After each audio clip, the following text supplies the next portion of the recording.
Amici e amiche appassionate, ben ritrovati e buonasera da parte di Claudio Costanzo, che dal campo comunale di Santa Teresa è pronto a raccontarvi quanto è accaduto nel match valevole per la quarta giornata del campionato di promozione siciliana Ionica contro Real Rometta, padroni di casa che hanno già la ghiotta occasione di balzare in vetta alla classifica.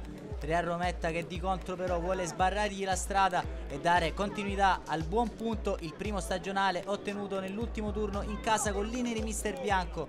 Si dispone con un 4-3 Mister Moschella che vede Gugliotta tra i pali, difesa a 4 con Loria e Lombardo sugli esterni, San Filippo di Rasimenco ad agire come centrali, davanti a loro rispettivamente Ferraro, Cambria e Monaco. In attacco Galletta supportato da Aricò e Savoca, risponde dall'altro lato Mister Giunta con Bericashvili tra i pali, 2 Antonuccio, 3 Boemi, 4 Fleres, 5 Giordano, 6 Pergolizzi, 7 Cariolo, 8 Battaglia, 9 La Spada, 10 Buda, 11 Maisano. Siamo pronti a raccontarvi quanto accaduto nel rettangolo di gioco con la Ionica in maglia bianca con inserti blu che attacca già da sinistra verso destra dei vostri videoschermi a questa prima occasione con Savoca che salta Bericashvili, si porta il pallone sul destro nel suo piede, va in mezzo ma arriva l'alleggerimento e la difesa nero-verde. Qui ancora Ionica che però una buona occasione con Loria, il suo diagonale per un soffio viene deviato da Galletta sul secondo palo. La reazione del Real Rometta al 12esimo con questo tentativo di Battaglia che non crea grossi grattacapi a Gugliotta. E ancora infatti la formazione locale a spingere sull'acceleratore e avere un'altra occasione con San Filippo che trova però un difensore del Real Rometta sulla linea di porta. Qui Galletta prova ancora a inventare per i suoi, la palla è fuori per Cambria, scavetto sotto all'indirizzo di Savoca, Bericashvili lascia lì il pallone, poi deve alleggerire il numero 2 Antonuccio, assiste alla partita nervosamente fuori Mister Giannicola Giunta, squalificato per questa giornata quando la Ionica ha un'altra occasione con Loria che corre come un treno sul binario di destra, la palla all'indirizzo di Savoca, il suo mancino a giro però termina largo alla destra della porta difesa da Bericashvili. E ancora però la formazione di Mister Moschella a creare le trame offensive più interessanti in questa prima frazione di gioco con Galletta che però calcia sulla porta difesa da Bericashvili, farà lo stesso Aricò che scavalca addirittura anche il campetto di tennis nella zona antistante allo stadio. Ancora però Ionica in avanti, qui Galletta delizioso col tacco, la palla finisce sul mancino di Savoca che però a gioco fermo calcia in porta. Rivediamo però qualche dubbio dal nostro rallenti, sembra essere in linea con l'ultimo difensore Stramandino. Savoca ha annullato tutto il direttore di gara e sarà questo l'ultimo sussulto della prima frazione di gioco. Infatti arriverà il duplice fischio che manda le due squadre a riposo sul risultato a reti bianche. Sicuramente meglio i padroni di casa che però non hanno saputo trovare l'acuto vincente fin qui. Ospiti che invece si difendono con ordine attendendo la ripartenza giusta. Tornano in campo le due squadre. Come al solito gran cornice di pubblico al campo comunale di Santa Teresa di Riva. Siamo alla quarta giornata, questa partita può valere già molto soprattutto per la formazione locale che qui ancora con Loria ci prova dalla distanza il suo destro terrificante, però non c'entra lo specchio della porta.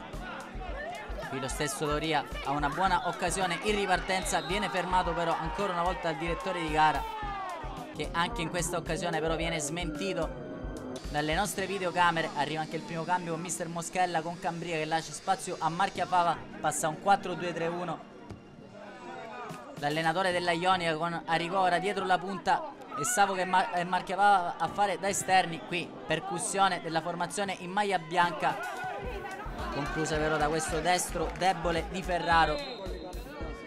Ora ci prova anche da calci da fermo con Aricò che cerca sul secondo palo, San Filippo lo trova, la sua deviazione però non trova la potenza giusta per poter battere Bericashvili. Ci prova allora con la furbizia qui con Savoca che manda sul fondo Loria, si allunga un po' troppo il pallone e va oltre la linea di fondo campo quando però il Real Rometta torna a rendersi pericoloso in avanti con Sblandi neoentrato che appoggia per Cariolo. Arriva però puntuale la chiusura di San Filippo. Ancora Rometta però in avanti, questa volta ci ha provato alla disperata Boemi. Ionica che però ha un'altra occasione con Aricò che salta un avversario, prende il fondo all'indirizzo di Galletta.